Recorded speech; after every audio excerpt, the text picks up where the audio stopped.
My first month here, I believe I did 60 or helped 68 families or 78 families, something like that. So it was definitely a very good month for me. Yeah, I came, very limited knowledge, didn't really know a ton about, sales and commissions.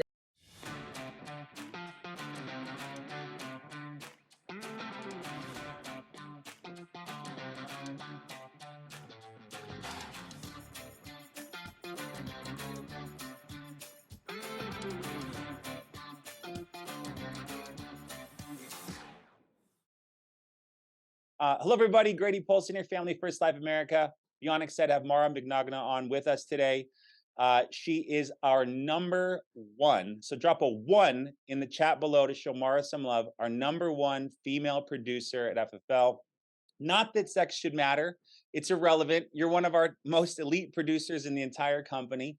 And beyond excited to have you on today to share a little bit about what you're doing, your background, your journey. And today we're going to dig into her script, leads, kind of maybe some of her schedule, what she does, and then kind of how she keeps so much business on the book. So, Mara, I'm excited to have you on today. I think the crowd's excited, and it's fun to be able to learn from someone that is gone to the next level, if you will, right? There's a lot of people that come in here, maybe they write 5-10 a month, then they get to 5-10 a week, and then they get to 10-20 a week, and then they get to 20-30 a week like you, and break the code, break the ceiling, if you will, and just really push themselves. And to you, it's normal, right? You're like, this is just what I do, Grady. It's another day in the office. But for many people, they never believed so big. They never thought they could work so hard. And I think that's where people like you give the rest of society permission to just really, truly go for it. So I'm excited for today. But I'd love if you just share maybe a little background, how you found the industry, how you found FFL, and where all that is has and where we are, today. Yeah, so I mean, I'm 23, like you said. I started insurance when I was about 20. Prior to that, I was working in, sales, not in commission-based sales, but I was like a retail, store manager. So it wasn't anything glamorous, wasn't anything crazy. It definitely was something that had nothing to do with a sales-based position. And then, I worked with another insurance company prior to coming here just for like a little, almost like a test run. um, I did very well there. I was a top producer with that insurance company. So I honestly, you could say, had no reason to leave. I was very content, but I kind of just knew coming here, there was a lot more opportunity for growth. Um, so I've been with FFL itself since I think it was March of we're in 2023, so 2022. Okay. I started somewhere in between that month. My first month here, I believe I did 60 or helped 68 families or 78 families, something like that. So it was definitely a very good month for me. Um, yeah, I came, very limited knowledge, didn't really know a ton about, sales and commissions, and, you know, I just wasn't very knowledgeable, I guess would be the best way to say it. So I was still very new, trying to kind of like learn on the fly, just kind of stumbling through it, figuring it out. I mean, I definitely would say I'm very blessed. I started out very well, and I know a lot of people don't start that way. It's kind of a slower start, but I mean, comparing what I was doing then and what I'm doing now, you can even see the growth as just learning. It just comes with time. You get better as the more time you put into it, the better you're going to do for sure. Agreed, 100%. So let's clarifying question. What retail job did you have? Because I wonder if that has some, what were you working? No, I'm sad that you asked me that. I work for, it's called Route 21. I don't know if you guys know what that is. I'm from Pittsburgh, so I don't know. There is in a couple states, but it's not anything crazy. I wasn't selling credit cards. I wasn't pushing anything. I just, folded clothes, minded my business, made minimum wage. Got it. So it wasn't anything exotic, that's for sure. Okay. And then who introduced you to FFL and how did they do it? It was actually somebody that I was working with at my prior insurance company that had left. I kind of was just, I'm not someone who just, picks up and goes. I kind of had to watch for a while, see what they were going to do, get some information. But it was a friend that, now works for FFL. I was just kind of watching and definitely noticed the difference in, what you can do production wise and the freedom you have, with just different lead sources and things. So yeah, it was more so word of mouth from a friend. Gotcha. And you work with Caitlin Blackburn and Bowen and that team? Yes. Good. How's that going? Do you, any habits you picked up from Caitlin? Because she came out the gate swinging too with a very Mhm. similar no sales background and just saw if it fell and was like, I want to go change my life, and now here we are, right? So, yeah, I mean, honestly, when I was coming to FFL, there were so many people reaching out to me on who to work with, where I should go. And I was very, cautious about where I wanted to be. I wanted to plant myself in the best position possible. And I'm one of those people where I want to do the best. I want to be the best. I'm very, very competitive. And I was like, okay, who is the best here? And it was Caitlin. She was, I think, the number one female producer. She was rookie producer, and I was like, you know what? I want to go there and I want to be better than Caitlin. So who else to, better to learn from than Caitlin? How cool. Well, isn't So it interesting, guys? So if you sell a lot, you seemingly are able to recruit high quality people. Interesting, right? Wonderful. Okay. So you come in, you get started, you have a little bit of background experience, but nothing crazy. You get going. Fast forward, now you're producing at this. I mean, did you stay at 68 a month, or did you dip down? Did you have some down months? We're trying to figure it out. What how did you work through those? yeah, and I definitely don't want this to discourage people because, like I said, a lot of people don't start at that No, you don't. velocity. But like I said, I started at 68. I was working all ILC internet leads 3 months. Nobody believes me when I say that. So for anyone who says they don't work, they definitely do if you want them to work.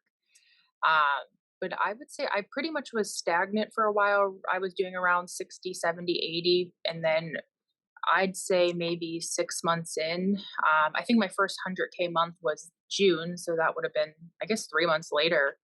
Um, but I mean, 3 months is a lot of time to grow and learn when you're, running a full time schedule. So it was just the longer I did it, the more I kind of perfected my craft, figured out what didn't work, what did work, what kind of leads I liked. So it definitely does take time. And I mean, you can definitely see I pretty much doubled production in the year and a half that I've been here. Yeah, we definitely see it. It's so what is that? Let's go with leads, right? Let's go an investment amount, what you started with, and then what you work now.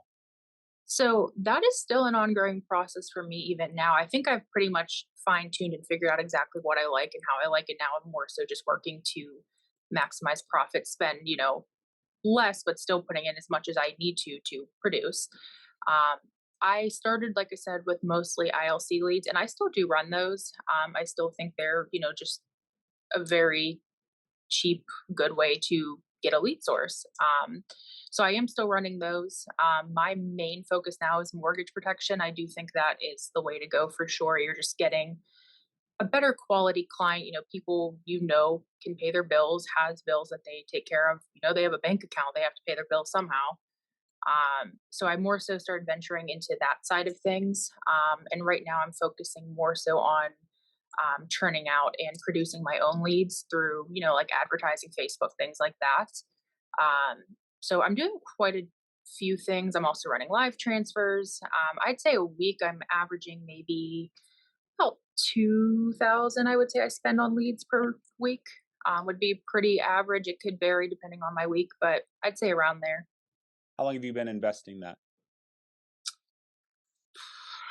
I would say at least 6 months. I've been running Facebook ads and things for at least 6 months. So So when you say that though, the why I asked you that question is because you see your numbers. It's not every sale every week comes from leads you bought that week, right? You have a correct. repository of thousands of clients, I'm sure at this point that you're working through email dripping, maybe text dripping. Do you use Ethos at all?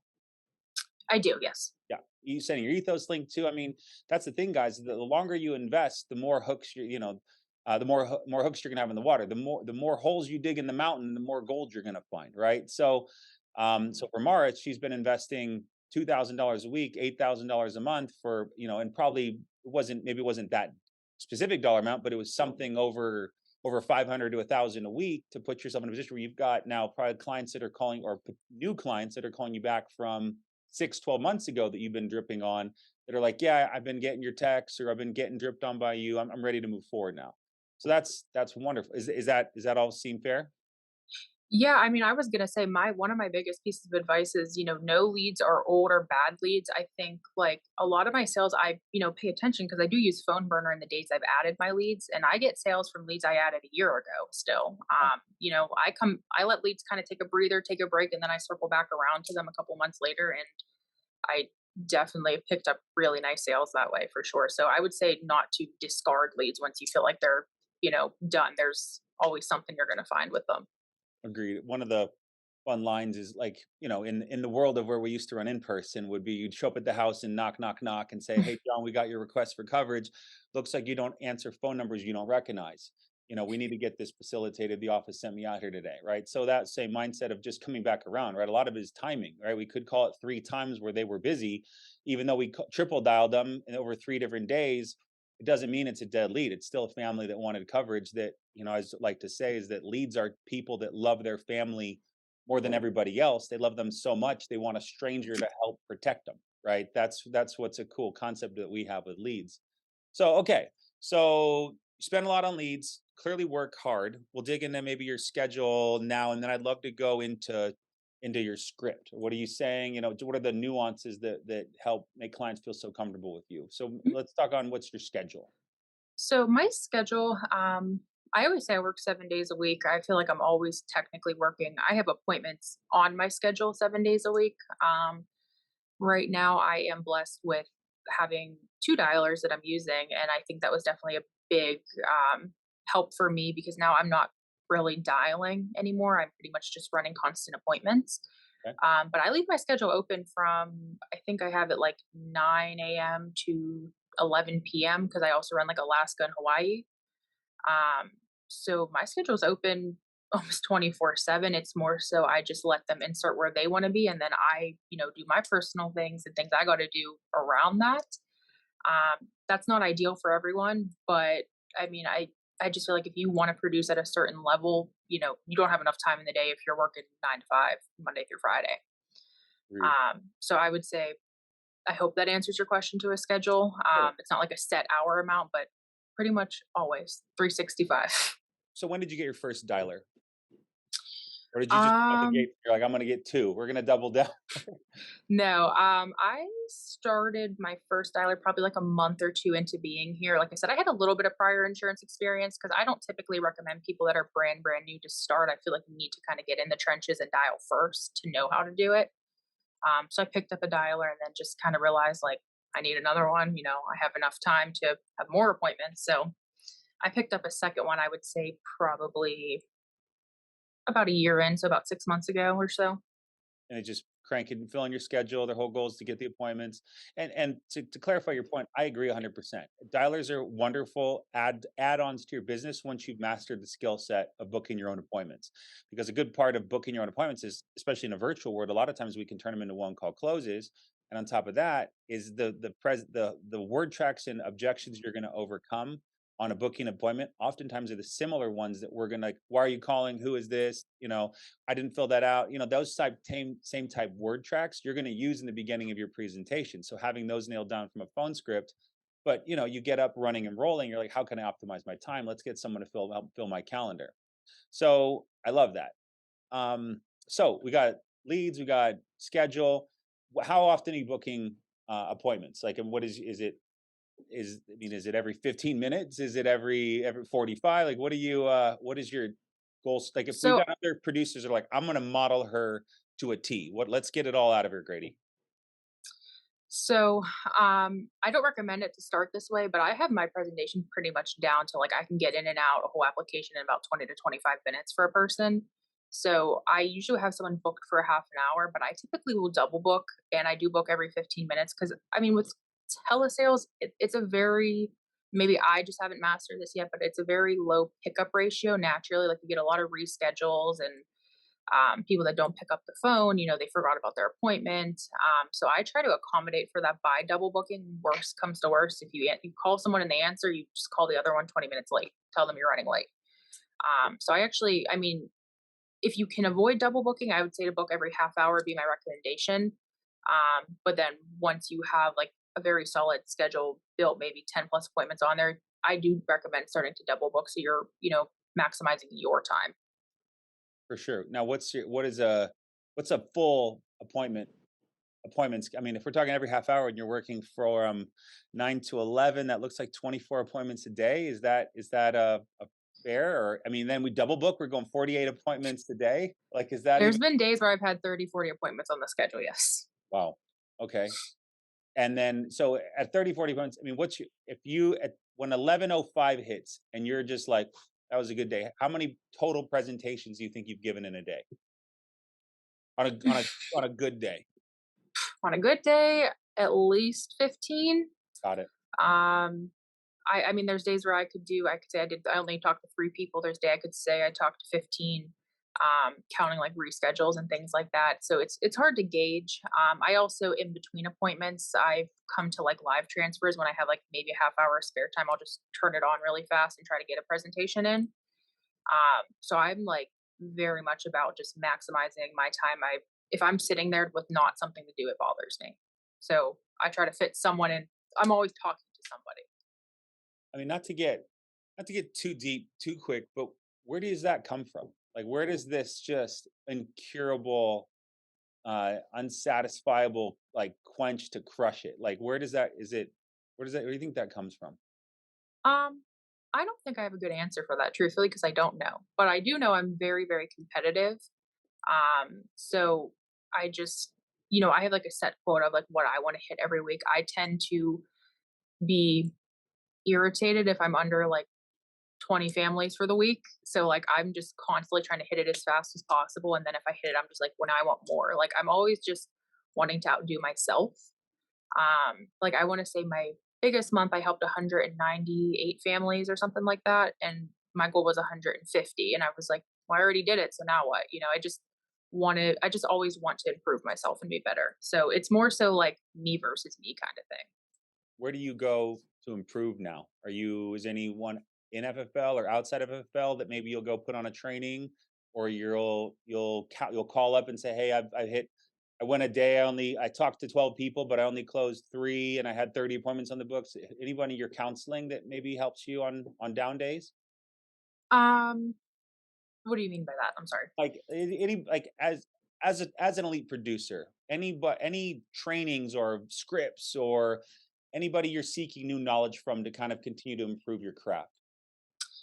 Um, I would say, I mean, I'm always trying to improve myself. I don't think there's ever a time where anybody can say they're perfect and there's nothing else to learn. There's always like everything's always evolving. There's new types of leads coming out. There's new products coming out. So for me, it's not necessarily like a specific person because personally, I'm someone who's like, if it's not broke, don't fix it. Sure, agree with that. So there's Yeah, people I'm always like wanting, just like watching videos and trying to see like what other people's perspectives are. But for me, my knack is always wanting to know everything. Like I want to know all the products. I want to know all the underwriting. I want to know everything that I need to know so I don't, get caught up in a presentation. I feel like that's what helps me the best. So it's just like staying very up to date, knowledgeable on just like current matters, current companies, things like that is kind of where I find myself wanting to improve the most, if that makes sense. sure. Now, with that level of volume, right? And is it primarily a lot of whole life and term products you're selling? Yes. Now, have you adventured into IULs yet? Because I feel like you could destroy IULs with your level of activity.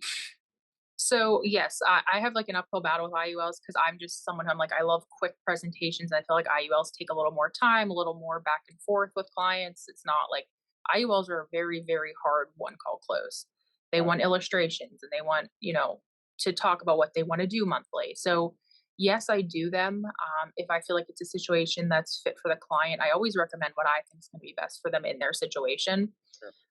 And not to mention IULs are a little, they're like term, they're harder to qualify for too, so they're not always viable. I do write them, and I think you're right in the sense of if I turn my focus towards those a little bit more, I could see my numbers potentially Doubling? shooting up Yeah, higher. So yes, I do them, but I just love personally final expense and mortgage. I just feel like they're so simple and to yeah. the point. It's not broke, don't fix it. You're in a good zone. You're not. I mean, you don't. It's like a lot of times. It's like I don't want to use the word. It's a bad word, but like you're not tired of it, right? Yeah. You're still, everything is a new adventure. How good can I get? How much comfort can I give this client? How quick how can we move this forward? So I love all that. And we're so grateful to have you as part of our company and to be able to learn from you and also to continue to partner with you here now and in the future. So thank you so much for joining. I look forward to seeing you in Dallas, and it's gonna be a great 2024. So thank you so much.